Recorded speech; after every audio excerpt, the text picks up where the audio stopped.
Este ejército que ves, vago al hielo y al calor, en el que nadie espere que ser preferido pueda por la nobleza que hereda, sino por la que él adquiere.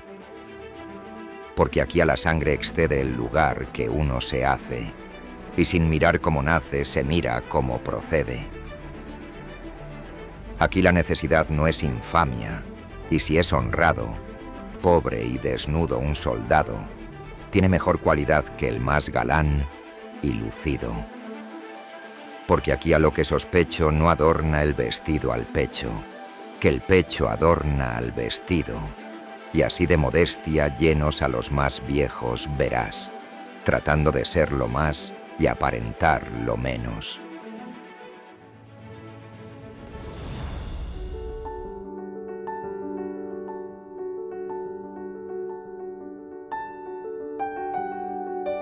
La mula de estribor o la de babor. Qué bueno, qué bueno. ¿Quieres un café? No, gracias. No, vale, yo voy a servir uno.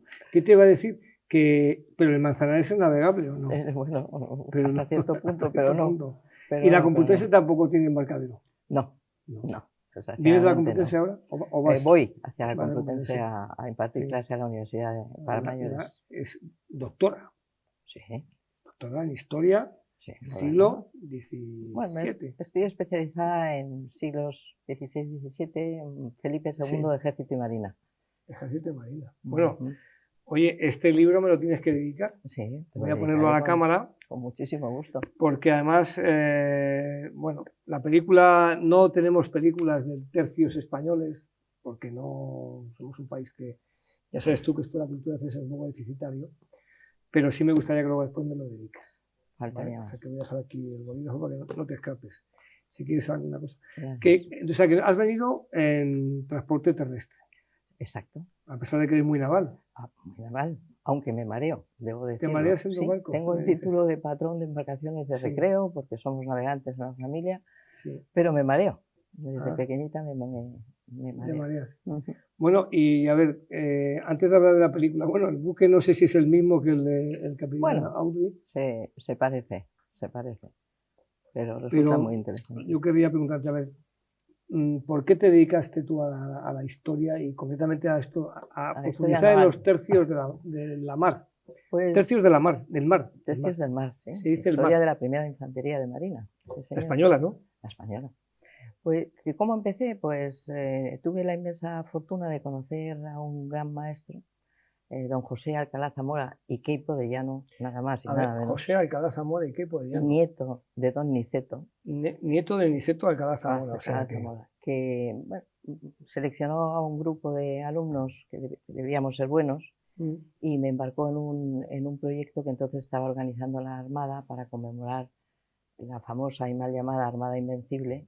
Que Mal llamada, ¿no? Porque sí, eso a era... partir de 1988 se llamó Gran Armada y empecé a surcar las procelosas aguas del Mediterráneo y del Atlántico de esa manera. Me fui al Archivo General de Simancas y ahí empecé a investigar la Armada, siglo XVI, y ahí mis marinos y mis historias. ¿Y qué es lo que te atrae de esto, de la vida de los marinos, la construcción de los barcos? Pues es un poco... Ahora hablaremos luego de Maestra en Comando en la película, ¿no? Pero ¿qué es lo que te...? Porque siempre hay algo que nos atrae, en la historia siempre hay algo que nos gustan más los romanos que los cartagineses, nos gustan más los griegos que los persas, pero ¿qué es lo que a ti te llamó la atención que dijiste, yo esto tengo que investigar? Hombre, a mí me impresionó, yo los llamo los hombres de hierro en barcos de madera. Hombres de hierro en barcos de madera. Porque me parece que es excepcional la vida sí. de los embarcados en las condiciones de insalubridad, de espacio, de atención sanitaria. Y siempre me llamó la atención, porque en los cascarones, esas verdaderas ¿Cómo fortalezas convivían ahí? ¿O cómo... flotantes, cómo convivían, cómo recibían las órdenes entre la humareda, los fuegos de cañón, la mala mar, las lluvias, y me resultó admirable y dije, pues yo tengo que conocer cómo son estas personas, cómo vivieron en la defensa de su país rey, o de patria, sus raíces. sí, sin duda. Y cuando has ido profundizando en eso en estos años, ¿no? Que has escrito libros como este, estudios, eres académica de la Academia de las Ciencias y las Artes. militares, sí. como yo. Exactamente, como yo. somos compañeros. Pero tú estás un puesto más arriba. Pero, ¿a qué conclusión llegas cuando ya has estudiado al hombre, al hombre de hierro, ¿no? Y al buque de madera? ¿A qué conclusión llegas respecto a la Armada, a nuestra Armada y a los hombres que se embarcaban ahí? Pues fueron verdaderos ¿Qué son para ti? héroes. O sea, ¿elementos de estudio o son héroes? Son ambas cosas. O sea, son héroes algunos. Hay muchos que tienen mucha fama por sus grandes logros, sus grandes conquistas, pero no se trata solo de eso, sino de su capacidad a la hora de establecer una logística, de programar una táctica, de estudiar al enemigo, de convivir marineros con soldados, soldados con grumetes, grumetes con pajes. Es todo un mundo. Pues el grado inferior de la categoría, sí, eran pajes, grumetes y marineros. Gente joven, podía tener 14 años o 15 años. O sea, era como el aprendiz. Sí, exacto. El paje era el aprendiz, ¿no? Exacto. Y luego estaba el grumete, que era el que tenía algún tipo más de conocimiento. Y luego ya está el marinero, que ese ya sabía. El de la maniobra a vela y que se encargaba de esas cuestiones básicas del barco para la convivencia, para la simple convivencia. Y todo eso que tú has ido viendo, y luego lo has plasmado en libros, lo has novelado, ¿no? O, bueno, no está novelado. Esto es una novela. Un análisis. Aquí veo, mira, a Álvaro de Bazán. Marqués de Santa Cruz. Sí, pero todo esto que tú has ido contando aquí, ¿cuáles han sido tus fuentes? ¿Dónde has ido a buscar la información? Porque la información la tienes que acceder en algún sitio, ¿no? Tengo que acceder. La mayor parte de la documentación está en el Archivo General de Simancas, que es un pozo sin fondo. Está en Valladolid. En Valladolid, a 8 kilómetros de Valladolid. Sí. El Archivo General de Simancas. Un archivo delicioso en donde el trato hacia el investigador es maravilloso, el acceso a los documentos también, y tú te sientes cómodo, es una especie de castillo antiguo que luego lo han remodelado. Luego está el Museo Naval, que tiene muchísima información, y el Archivo Militar, el Archivo General Militar, que está en Paseo de Moret, aquí en Madrid. El Instituto de Historia Cultural. Exacto. Con esos 3 mimbres. Mimbres pude fabricar mi cesta. ¿Y el Archivo de Simancas qué pasa? ¿Que tiene mucha información naval? No naval, sino del siglo XVI y siglo XVII. O sea, tú para poder escribir cómo son los hombres que viven embarcados, cómo se organiza una empresa naval, necesitas un contexto histórico que es fundamental. Y ese contexto te lo dan las cartas que se cruzan con los almirantes, los reyes, con los gobernantes de turno, y entonces tú vas organizando ese contexto para poder entender por qué se organiza una armada dando los siguientes pasos. Pasos que tienen que darse previamente a luego enfrentarse al enemigo. Claro, o sea que tú extraes la información de los archivos y luego haces un poco de inteligencia. Sí. O sea, ponerlo en lenguaje claro y en día. Claro, porque hay que buscar mucha información, a veces es una información sesgada, tienes que ponerla en contexto. Claro, porque puede ser en un momento determinado que un almirante desesperado escribe al rey si no está en condiciones o no quiere asumir la tarea que le encomienda el rey y demás, y entonces hay que... ¿Y esas cartas son públicas? Sí, están públicas y accesibles para cualquier tipo de ¿Y el lenguaje se entiende bien el castellano de esos siglos? Bueno, ¿o hay que hacer un ejercicio de traducción? El siglo XVIII, que es en lo que se basa, a finales del XVIII, comienzos del XIX, la película Master and Commander, es otra cosa. El XVI, la letra procesal es enrevesada, la de Felipe II es muy compleja, porque tiene además... acotaciones, tiene además contracciones.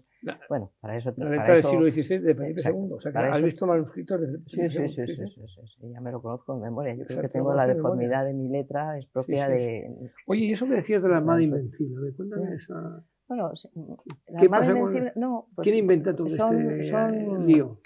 ¿Cómo se dice? Decía mi maestro que hay que quitar histeria a la historia. Quitar histeria a la historia. Bueno. Y hay que olvidarnos de los típicos tópicos. Sí, porque la Gran Armada de 1588 en ningún documento figura que es Armada Invencible.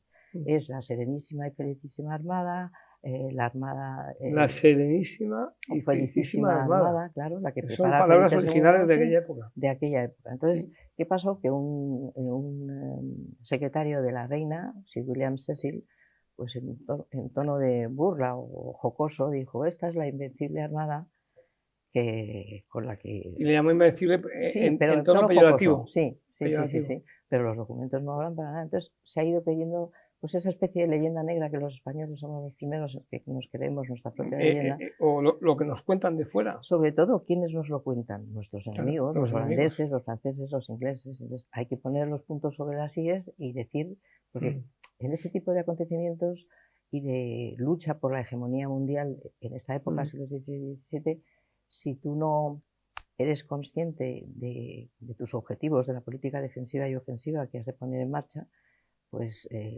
tienes que hacerlo con todas las consecuencias. Claro. Y los enemigos lo que hacen es pues criticar o descalificar porque están buscando la hegemonía que tú tienes. Es así de sencillo. Y es evidente que España hizo muchas cosas bien y también muchas cosas mal. Lo que hay que hacer es reconocerlas, pero en su justa medida y en su contexto. Yo estoy cansada de los presentismos que son muy típicos de ahora e intentar juzgar a los hombres de la época del XVI desde la perspectiva con la vara del siglo XXI. No se puede, es imposible, completamente imposible. Por eso esta película es tan maravillosa, tiene el lenguaje del siglo XIX. El lenguaje del propio de las guerras napoleónicas, de las guerras navales napoleónicas. Exacto. Entonces es una película extraordinaria. Yo he pasado probablemente 2 horas largas de mi vida completamente feliz. Viendo la película. Viendo la película. Porque te olvidas de todo. Es que es disfrutar. Y luego lo que has estudiado. Es que ni me he mareado. Ni me he mareado. He logrado no me tomo ninguna pastilla. Bueno. He logrado no marearme. No has tenido ninguna pastilla por mareo. No. He disfrutado de tal manera, porque es que es una película que es épica, pero mezcla aventura con historia. Y no enfrenta una a otra, sino que la complementa. Y luego hay una serie de protagonistas y una serie de temas que tocan que resultan absolutamente reales y fantásticos. Es un aprendizaje. Yo se la pongo mucho a mis alumnos porque quiero que entiendan cómo es la vida en el barco, cómo es la relación entre los diferentes individuos que la componen, cómo son los escalones de mando, cuáles son las órdenes que hay que seguir dentro de ese contexto de guerras napoleónicas, pues, donde se produce la película, en 1805, un poquitín antes de ¿cómo se dice?, de nuestra famosa... Guerra de Independencia. No, de nuestra batalla contra Trafalgar. Trafalgar. Es que yo las derrotas no las cito. Bueno, pues hay que citarlas, porque de todo se aprende. Pero es una manera de hablar. Sí, ¿no?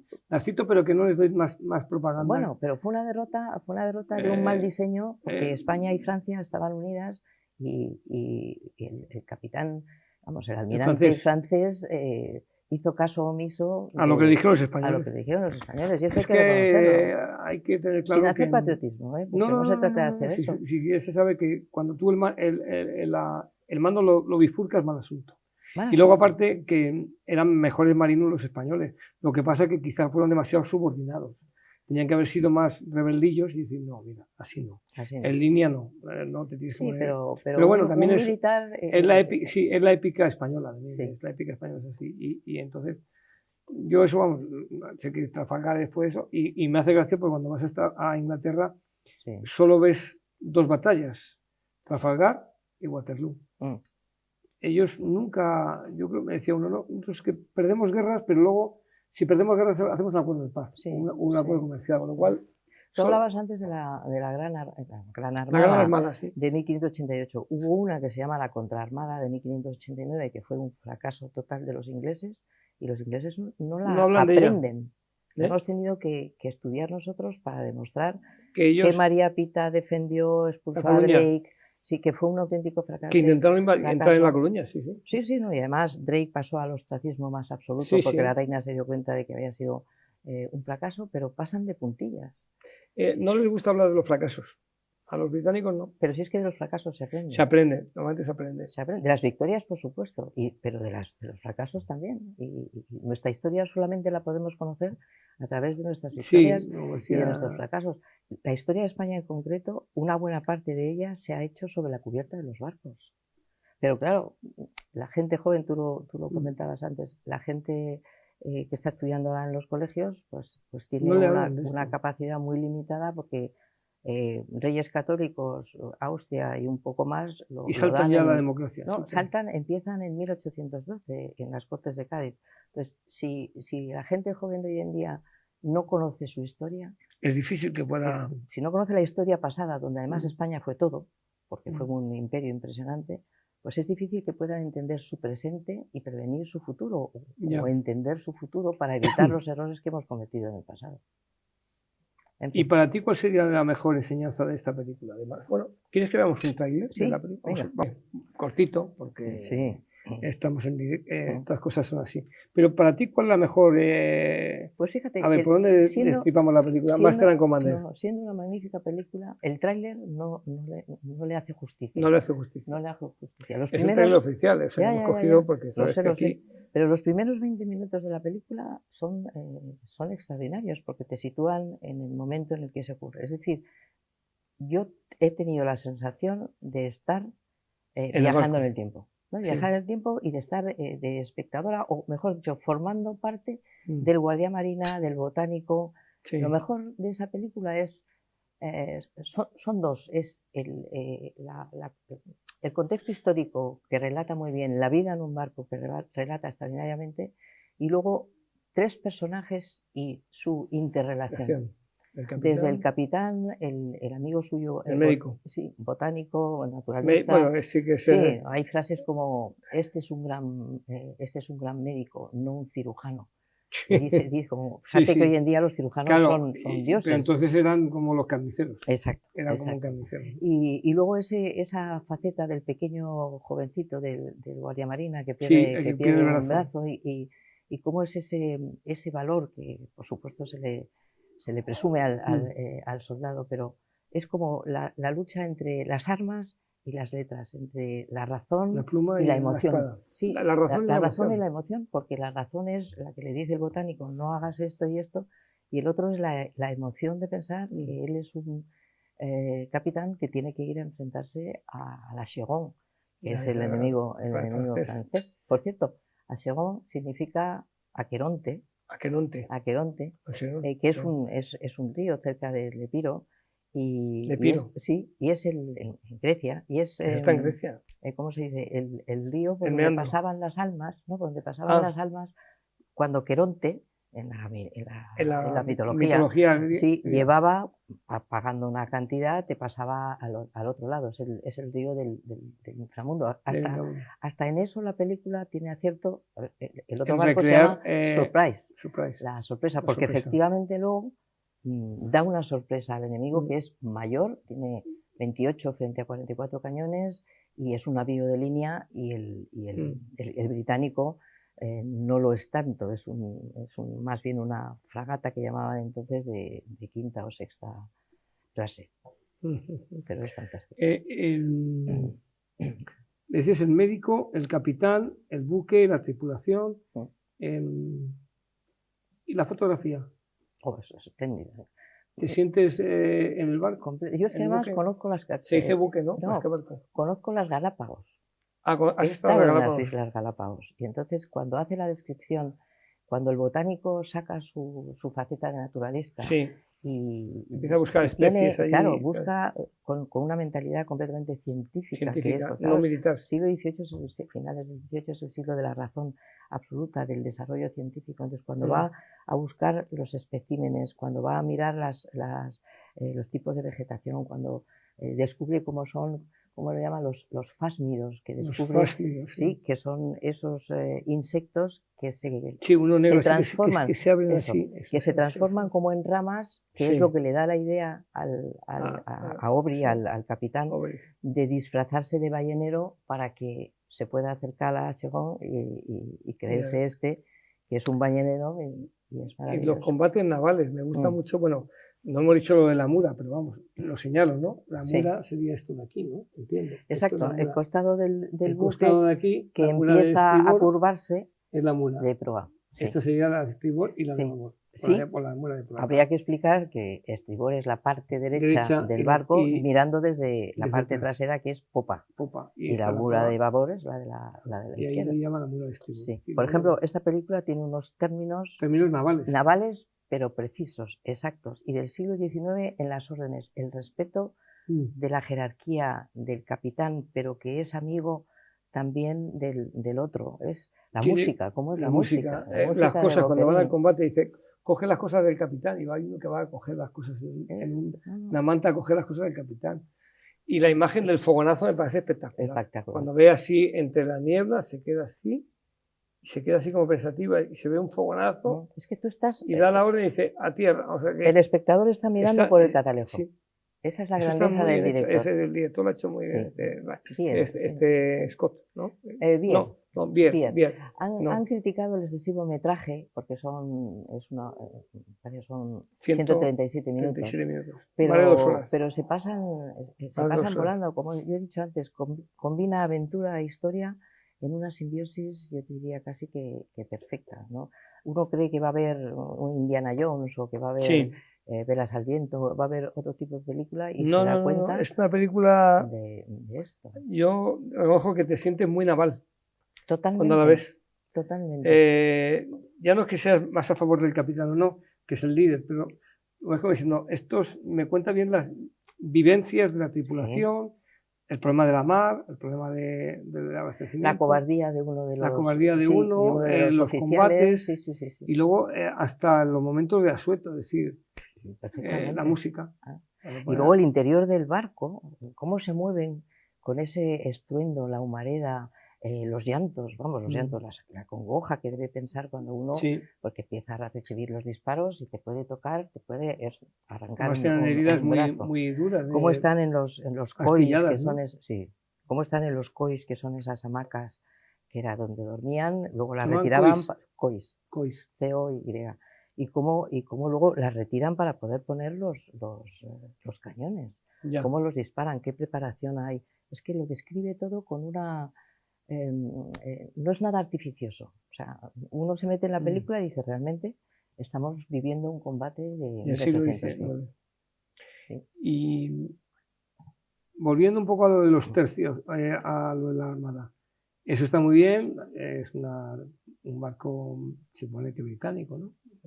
Es uno británico, y otro, claro, están en francés. Vale. Y nosotros, nuestra armada, ¿cómo ves tú?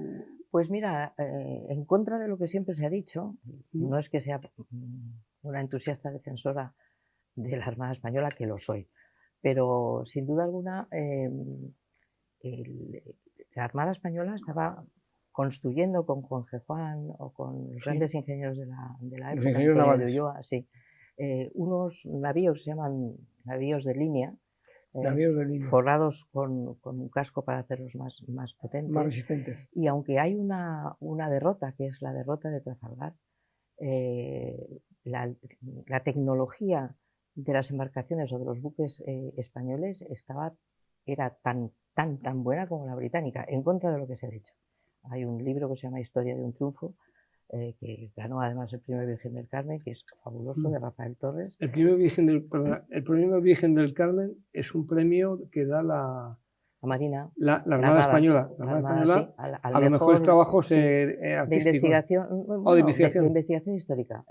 Yo formo parte como miembro del jurado y es sobre investigación histórica rigurosa, con documentos, respaldados por archivos, etcétera, etcétera. Y estábamos a una altura muy considerable y muy buena, ya digo, pese a la derrota de Trafalgar, que parece que es que España ya perdió. No, España no perdió nada. Hay que decirlo claro. No perdió nada, fue un combate en el que puede salir victorioso o salir derrotado, pero no fue una pérdida ni económica, ni territorial, ni nada. No, para nada. Pero ellos lo han empleado como una victoria y han hecho una plaza porque no saben ni dónde poner plazas. Bueno, porque el mundo anglosajón es muy, tú lo has dicho antes, es muy de esconder las derrotas, muy de presumir. De poca cosa. Y amplificarla. O de mucha, porque hay veces que, oye, era la primera potencia marítima de la época. En las guerras napoleónicas, sin duda alguna. O sea, que España no le andaba la zaga. Destruyeron la flota francesa en Nabucco, creo que fue en Egipto, ¿no? Habían destruido. ¿Sí? Entonces, pero yo tengo siempre la sensación de que el tema naval, los británicos lo han hecho por pura necesidad, porque viven en una isla y de esa isla tiene que tener muy buenas comunicaciones navales, mucho barco, porque no tienen otra salida. Bueno, su comercio. Pero la historia los ha hecho bien porque intentaban atacar el monopolio español con corsarios como Drake, como Frobisher. Sí, que eran ensalzados como... Sí, pero formaron una armada considerable y buena. también los holandeses eran un poco el terror de los mares. Los españoles y franceses también, o sea que ahí Sí, ha habido sí, sí, una... sí. Que además es una ironía, porque España toda la vida ha sido enemiga de Francia, al menos en el siglo XV, Siempre, XVI, siempre. XVII, y llegan los Borbón a España y por los ya pactos de somos familia amigos. tenemos que ser amigos.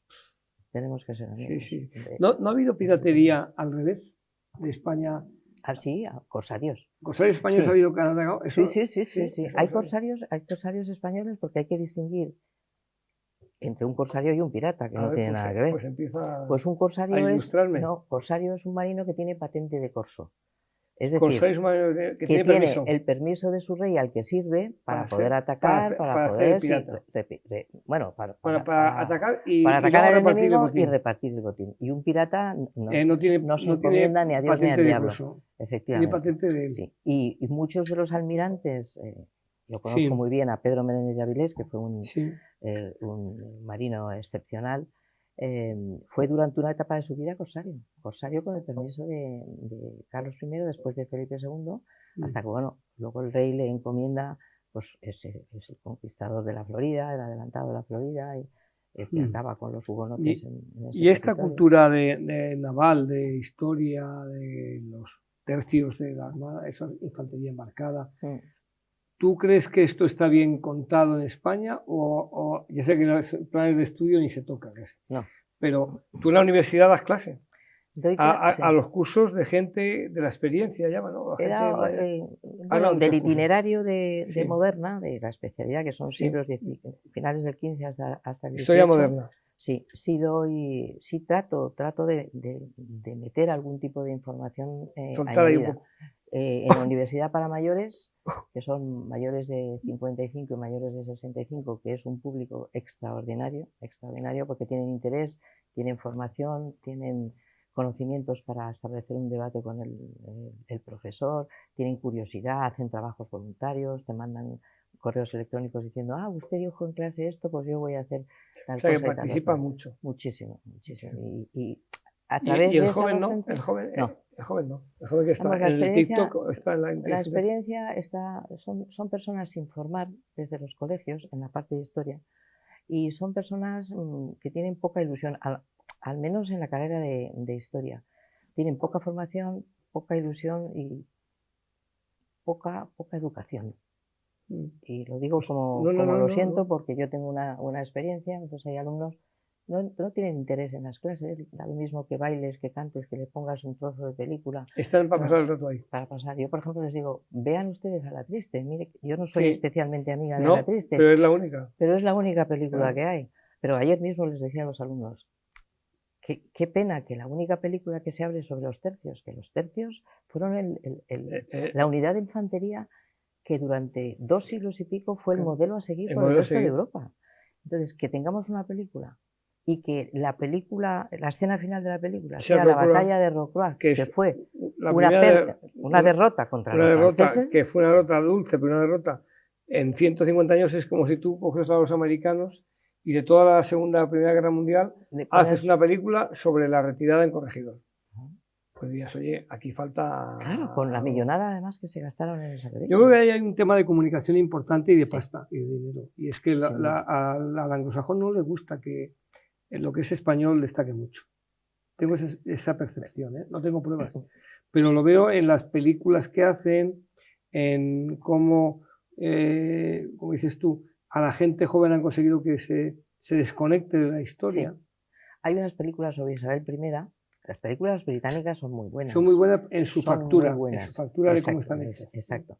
Hay una serie sobre Isabel I, pero a Felipe II lo ponen... O sea, es ridículo el personaje que hace.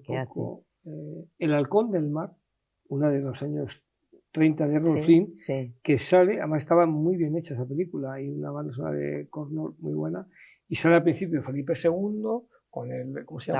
La bolilla esa que llevaban, y mira, y vamos a dominar el mundo, y vamos a no sé qué, se lo pone, y con Claude Rains, o sea, que los actores buenos, pero diciendo, aquí, y luego sale la reina Isabel I, que es súper simpática, que se lleva muy bien con los halcones, que es Errol Flynn y Donald Cleaves, y dices, joder, la película es buenísima, es de aventuras.